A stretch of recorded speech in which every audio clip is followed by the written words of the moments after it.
So here students, so here we are again for our moral science class. So hello, and now that we are going to have chapter 4. The chapter 4 is a poem that is given over here. I want a pet, and the value of the poem or the moral teaching that you get from this poem is about responsibility, दायित्व. हम क्या सीखते हैं इस कविता से? हमें दायित्व की ज्ञान हमें इससे मिलता है. दायित्व किस चीज़ की? दायित्व हमें पेट्स रखने की. अगर हम कोई पालतू पशु रखते हैं अपने घर में, या पालतू जानवर जो भी हो, पशु हो या पक्षी हो या जिसे भी रखते हैं, तो उनके प्रति हमारा क्या दायित्व होता है? What are the responsibilities that we have towards these pets? So we are going to read that sort of thing in this poem.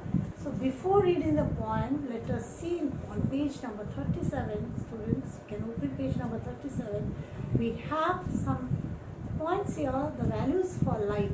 What it says here, Mahatma Gandhi says that the greatness of a nation can be judged by the way its animals are treated. तो के जानवर को किस तरह से रखा जाता है, किस तरह से उनसे बर्ताव किया जाता है किसी भी देश में, उससे हमें पता चलता है कि देश कितनी प्रगति किया है, देश कितना डेवलप्ड है.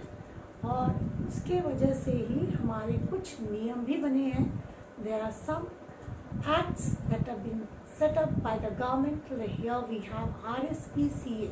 इसका फुल फॉर्म क्या है? Royal Society for the Prevention of Cruelty to Animals. तो अगर हम अत्याचार करते हैं जानवरों से, तो उसके लिए हमारा ये जो है, जो भी बर्ताव है वो दंडनीय है.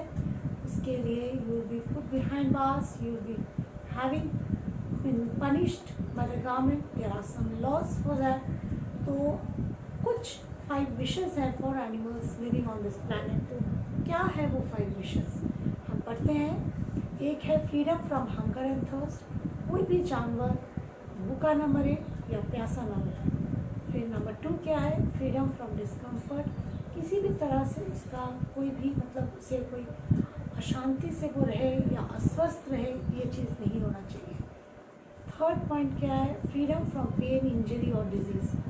किसी कोई भी जानवर की बात करते हैं, अगर वो डोमेस्टिक है, पालतू है, या वाइल्ड एनिमल है, या जंगलों में रहने वाला, तो उसको कोई भी दर्द नहीं होना चाहिए. उसे कोई भी कहीं भी उसे इंजरी या कहीं भी जख्म वाली चीज़ नहीं होनी चाहिए, या वो कोई भी रोग से तड़प रहा हो, तो ऐसा नहीं होना चाहिए.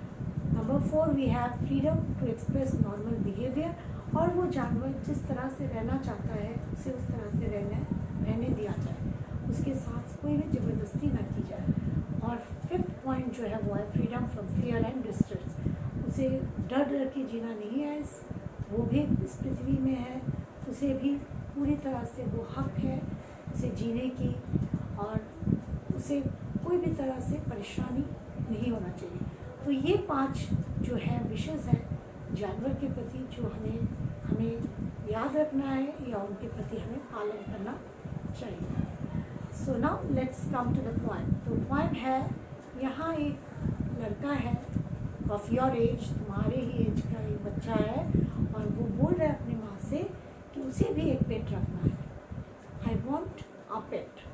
तो वो माँ के साथ कौन कौन सी पेट की बात करता है, उसकी माँ उसके बातों पे क्या तर्क, क्या आर्गुमेंट देती है, तो ये हम पढ़ते हैं अभी. Okay, let's come to the point. Let's read. Hey mom, Charlie has a lion for a pet, but Dad said they are hard to get. I want one too, maybe in glowing blue. Oh, Wally, my darling, no. तो क्या कहता है? शुरुआत होती है point से, जहाँ एक लड़का बोलता है अपनी माँ से, माँ, जॉली जो है मेरा एक दोस्त है, उसके पास भी एक लायन है जिसे उसने पेट बनाया हुआ है. और मगर पापा क्या कहते हैं, डैड क्या कहते हैं? नहीं, लायन तो जंगल में रहता है, उसे तो घर में रखना बहुत मुश्किल है, कैसे रखोगे? तो फिर वो बोलता है, मुझे भी एक चाहिए, एक लायन चाहिए. और ऐसा है कि may be in glowing blue, शायद वो ब्लू कलर का रंग से चमकता हुआ लायन हो. तो उसकी माँ से क्या बोलती है? Oh, Wally, my darling, no. There is no lion that has a blue glow. A lion is the king of the jungle. Bringing him home will make his wild nature dull. उसकी माँ उसे क्या समझाते हुए क्या बोलती है? Volley, जो कि लड़के का नाम है, नहीं बच्चा नहीं, वो लायन जो है, शेर जो है, उसका तो कोई ब्लू रंग तो होता ही नहीं है, वो तो ब्लू चमकता ही नहीं है, नील चमकाने वाला तो होता ही नहीं है वो। और लायन जो है, शेर, वो तो जंगलों का राजा है, is the king of the jungle. और उसे घर ले आना तो जैसे उसका जो नेचर है, उसका जो वाइल्ड नेचर है, वो तो बिल्कुल ही डल हो जाएगा, बिल्कुल ही मुरझा जाएगा। ऐसा हम कैसे कर सकते हैं? फिर वो बच्चा बोलता है, या mommy, I know what will cheer your face. A chimpanzee to hop around the place. We won't have to think of new dishes every day, for they eat bananas only anyway. उसके बाद उसे फिर दूसरी जानवर की याद आती है, तो फटाक से बोलता है, हाँ मम्मी, अब मुझे पता है कौन सा जानवर तुम्हारे मुरझाए हुए चेहरे को एकदम से प्रसन्न कर देगा। एक चिंपांजी की बात करता है, वो जो सारा दिन हमारे घर में कूदता फांदता रहेगा, और हम समझते हैं कि वो उसके लिए नई नई पकवान तो हमें बनानी नहीं पड़ेगी, न्यू डिशेस।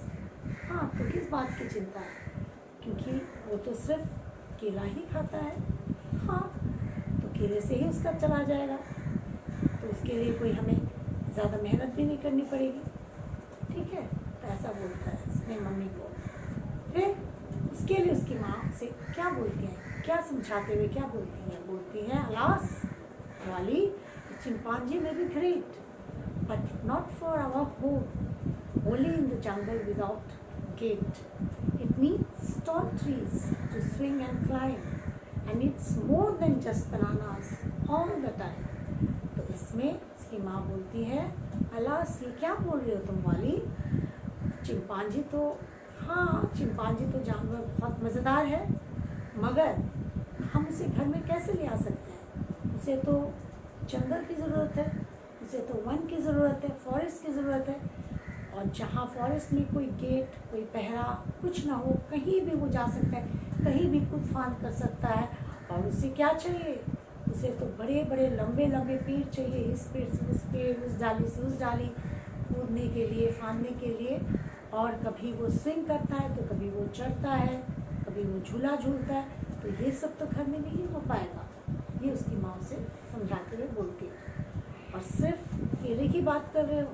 नहीं नहीं नहीं, वो हमेशा तो वो केला नहीं खाएगा, उसे और भी बहुत कुछ चाहिए होगा खाने के लिए, जो उसे जंगल में ही मिलेगा, एकदम से उस वातावरण में रह के जहाँ वो पूरी तरह से फ्री है।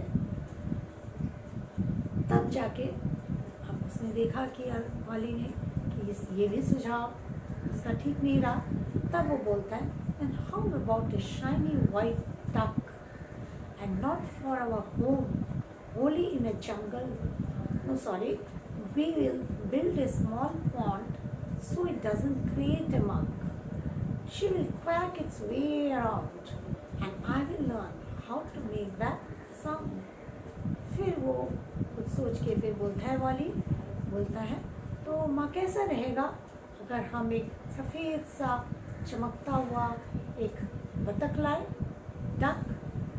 तो हम क्या करेंगे, तो पानी में तैरता रहता है, उसे पानी की ज़रूरत है, तो हम उसके लिए एक पॉन्ड बना देंगे। ठीक है, एक पुकुर जैसा हम बना देंगे, ताकि वो उसी में मतलब मडी रहे, जैसे वो रहता है डक, सिर्फ मतलब क्लीन वाटर में तो रहता नहीं है, तो वो सॉइल वगैरह, मडी वगैरह रहता है, तो उसमें वो रहता है। तो उसके लिए हम ऐसा कुछ बना देंगे मिट्टी वगैरह से, और वो उसमें वो एकदम घूमती रहेगी, पॉन्ड में घूमती रहेगी, और वो क्वैक क्वैक साउंड करती रहेगी सारा दिन। और आई विल लर्न, और मैं भी उसके साथ साथ सीख जाऊँगा कि क्वैक क्वैक कैसे किया जा सकता है। ठीक है, फिर मैं भी मज़े में रहूँगा। तो ये फिर वो वाली अपने माँ को समझाते हुए बोलता है। तो okay students, so I will and up the poem here itself, and the rest of the stanzas I'll complete in the next class.